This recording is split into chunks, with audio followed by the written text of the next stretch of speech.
ये है बेगूसराय के पास पूरबिया एक्सप्रेस। यहां पर अजीबोगरीब घटना हुई है। ये घटना है ट्रेन का दो हिस्सों में बंट जाना। चलती हुई ट्रेन अचानक डिकपल हो गई। ये एलएचबी कोच है, लिहाजा इसमें अगर हम देखें तो इस तरीके की गलती होना वाकई एक बड़ी चूक है।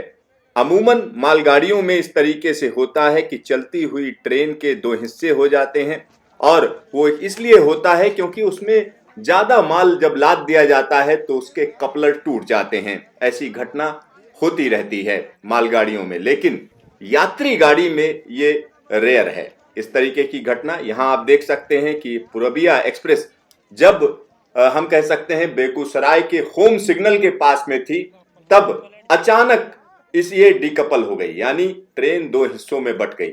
और ट्रेन दो हिस्सों में बट गई, उसके बाद देखिए क्या हुआ।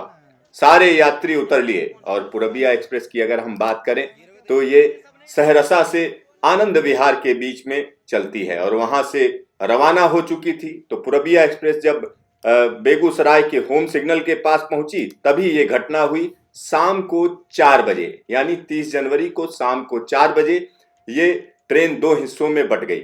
और यात्री एकदम ट्रैक पे खड़े हैं, बड़े मजे से ट्रैक पर खड़े हैं। और आप समझ सकते हैं कि किस तरीके की लापरवाही है कि सामने से एक दूसरी ट्रेन भी आ गई। आप सोचिए, दूसरी ट्रेन भी चल रही है, यानी दूसरी लाइन लगातार चल रही है और सामने ट्रेन खड़ी हुई है जो दो हिस्सों में बट गई है। और यहां पर यात्री आराम से रेलवे लाइन के किनारे खड़े हैं, यानी कोई भी उनको चेतावनी देने वाला नहीं, कोई भी उनको बताने वाला नहीं कि ऐसा ना करें, अपने डिब्बे में ही बैठें। आखिरकार ऐसा क्यों हुआ, किस वजह से हुआ, ये वाकई जांच का विषय है। हालांकि इस घटना को रेलवे बड़े हल्के में ले रही है, क्योंकि यहाँ पर अगर हम बात करें रेलवे की, तो उसका कहना है इस तरीके की घटना में कोई बहुत बड़ी चीज नहीं है। बहुत बड़ी चीज इसलिए नहीं है क्योंकि ये एक सामान्य घटना है। लेकिन जब हम रेलवे के अधिकारियों से बात करते हैं, जो रेलवे के जानकार हैं, उनसे बात करते हैं, तो इस तरीके की घटना को कहीं ना कहीं असामान्य मानते हैं। यहाँ पर आप देख सकते हैं कि ट्रेन को दोबारा जोड़ा जा रहा है।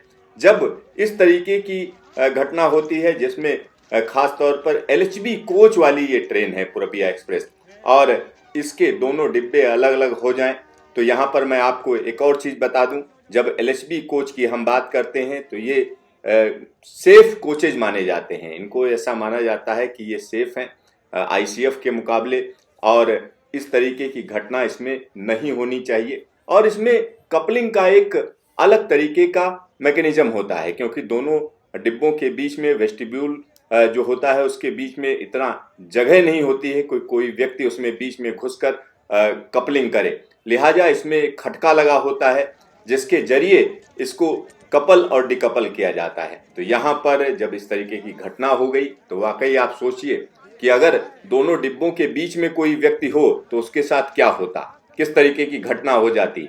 तो कभी भी अगर आप सफर कर रहे हो तो निश्चित तौर पर दो डिब्बों के बीच में कभी भी सफर करने की कोशिश ना करें। दूसरी सबसे बड़ी चीज है कि अचानक जब ऐसी घटना होती है तो ऑटोमेटिक ब्रेक लग जाते हैं, और ब्रेक लगने की वजह से ऐसा भी हो सकता है कि अगर जो लोको पायलट है वो इमरजेंसी ब्रेक मार दे तो पीछे से जो ट्रेन है वो कहीं ना कहीं सीधा टक्कर मार सकती है। एक और बड़ी चीज ये है कि इस तरीके की घटना में कोई दूसरी बड़ी दुर्घटना भी हो सकती है। देखिए किस तरीके से ट्रैक पर लोग खड़े हैं और उधर से अगर कोई ट्रेन आ जाए तो वाकई ये बड़ी दुर्घटना को अंजाम दे सकती है। तो ये हर तरीके से लापरवाही है और इस घटना की पूरी तरीके से जांच की जानी चाहिए कि आखिरकार ऐसा क्यों हुआ, क्योंकि लंबी दूरी की ये ट्रेन है। इस ट्रेन की बात करें तो 1210 किलोमीटर का सफर तय करती है 24 घंटे 10 मिनट में।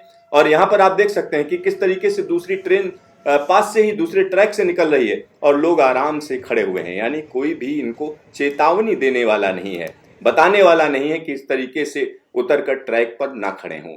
तो ये लंबी दूरी की ट्रेन है पूरबिया एक्सप्रेस, और इसकी जो एवरेज स्पीड है वो तकरीबन 55 किलोमीटर प्रति घंटे की रहती है। और यहाँ पर एक और चीज हम बता दें कि ये जो है सुपर फास्ट सरचार्ज इसमें नहीं लगता है। लंबी दूरी की ट्रेन होने के साथ साथ अलग अलग जगहों को ये कनेक्ट करती है।